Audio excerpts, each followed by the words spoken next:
LGBT news in 3 minutes for New Englanders, brought to you by Rockland Trust. Hi there, I'm Randy Price for Boston Spirit Magazine. First up this week, Raymond Buckley, New Hampshire's first openly gay Democratic Party chair, has filed to run for a historic eighth term there in the Granite State. The state's Democratic Committee will meet on March 14th to take a vote, and for only the second time since he assumed that position in 2007, Chair Buckley is actually facing a competitor in the race and another LGBTQ community leader, Somersworth business owner Emmett Soldati. During Mr. Buckley's tenure, Democrats won 4 presidential races in the state, 4 of 7 governor's races, 3 of 4 U.S. Senate races, 11 of 14 U.S. House races, as well as majorities 3 times in the House of New Hampshire, twice in the state Senate, 3 times on the Executive Council. 9 of the state's mayors are currently Democrats.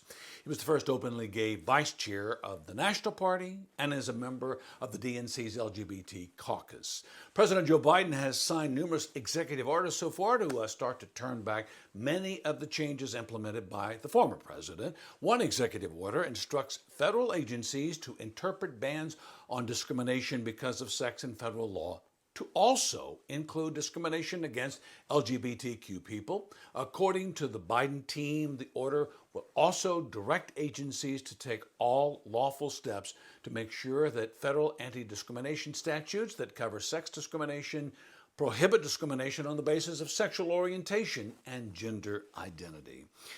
Retired General of the U.S. Army Lloyd Austin, the current nominee for Secretary of Defense, has voiced his support now to overturn the ban on transgender people serving in the American military, as supported by President Joe Biden. Austin responded to a question by Senator Kirsten Gillibrand regarding the ban that the former president announced on Twitter and then enacted during his administration, despite legal challenges. The general said that he supports President Biden's plan to overturn the ban. General Austin said that anyone who's fit and qualified to serve should be allowed to serve.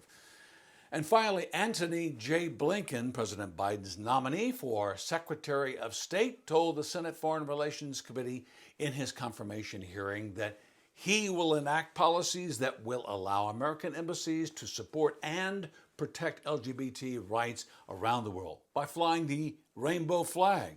He will also reappoint a special envoy for the human rights of LGBT people. That's a position the previous president did not fill. Blinken expressed his belief that the special envoy position is a matter of some real urgency. He also highlighted that violence against LGBT people, but especially trans people and women of color, has increased recently and he says needs to be addressed. Well, that's it, all the news that fits in 3 minutes, and now you can click share to get the news out. If you click like on the Boston... At Rockland Trust, we celebrate inclusiveness and respect the full diversity of all our colleagues and communities. We truly believe each relationship matters.